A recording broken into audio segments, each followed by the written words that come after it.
The whole thing is, I think, comes down to something that a Jesuit priest said several years ago, is that we're not physical beings on a spiritual journey. We're spiritual beings on a physical journey. Oh, I like that.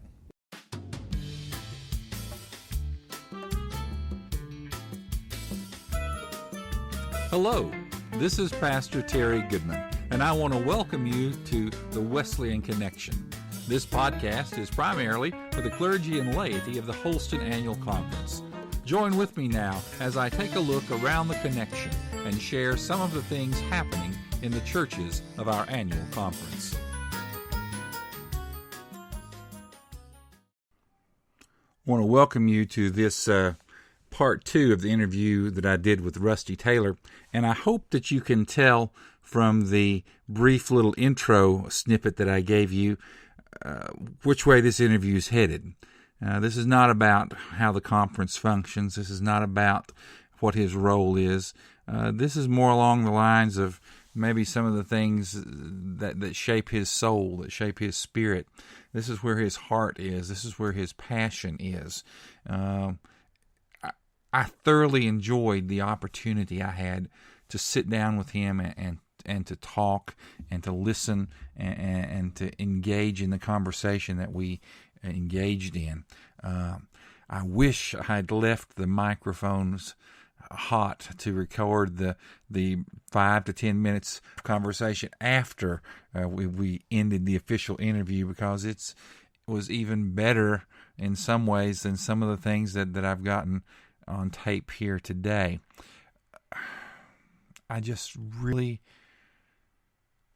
enjoy talking with another pastor and hearing their passion, hearing what it is that stirs them, what it is that still to this day. Rusty mentions that this September it will be 45 years since he preached his first sermon. 45 years in, and there is still a fire in his belly. I'm 30-some years in. I'm hoping when I hit 40, I'll still have that fire myself. But just sit back and listen to this conversation and think about your own relationship, your own calling, about how God is still working in your life and how God can still take you and use you regardless of how many years you've been in ministry, if you've still got that fire. So think about that. Enjoy the conversation. When I look around, I just don't see the passion in the people to go out and spread the word. And I'm working on that in my own life, right. Trying to keep that passion high. So to change congregations, to revitalize them, to start new ones, there's got to be a huge amount of spiritual energy there. Sure.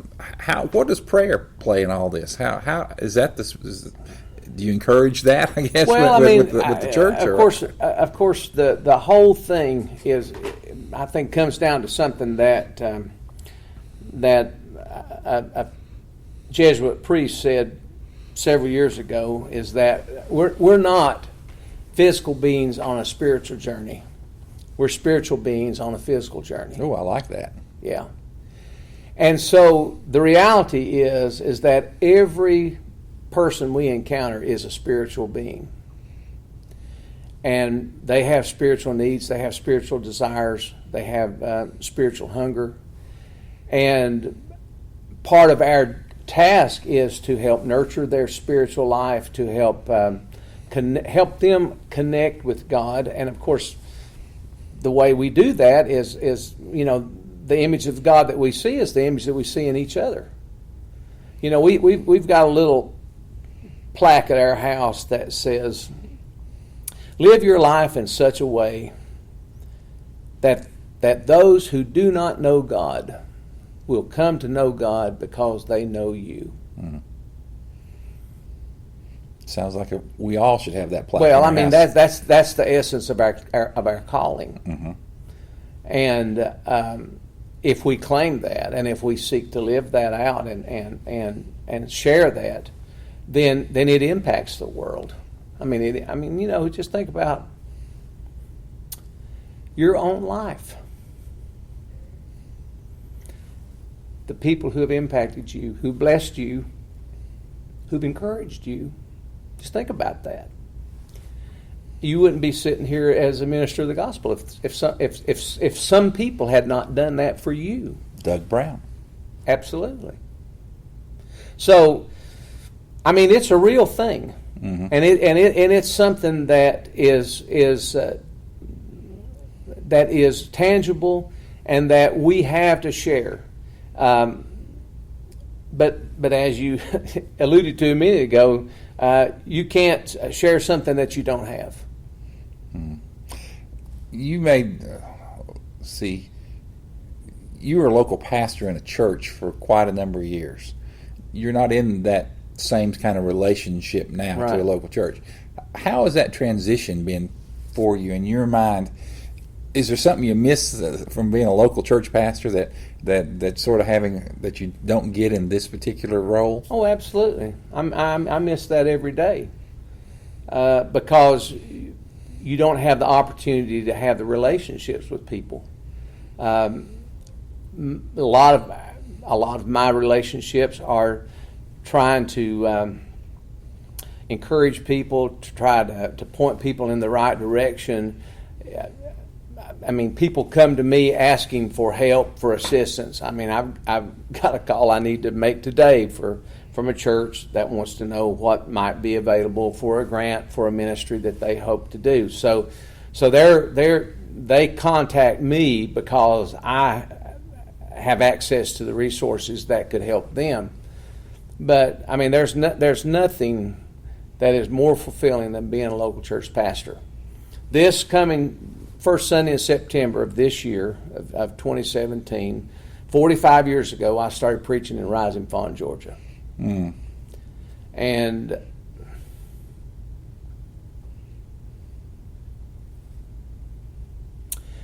it was a blessing that I still treasure, to be able to be with those people when I started in the ministry. I mean, it's a lot different now than it was then. I got a call from Jim Hankins, who was the district superintendent, and his only question to me was, "Do you want to preach?" And I said, "I do." He said, "I need for you to be in Trenton, Georgia this Friday and meet George Dunbar." I said, "Well, who's George Dunbar?" He said, "He's the preacher of the Methodist Church in Trenton, and he's going to take you down to your appointment at Rising Fawn." Well, that was it. I mean, I went Friday, and I preached that Sunday. Mm-hmm. And I'm not saying that's better, but it's different. It is. It's a lot different. Well, one of the questions I like to ask is, and I haven't figured out the best way to ask you is I'll just say it in a couple different ways. What is the passion that drives you to be in ministry, or what's the fire in your belly that keeps you doing this? Well, the passion is based on the fact that I know that the church makes a difference in the world.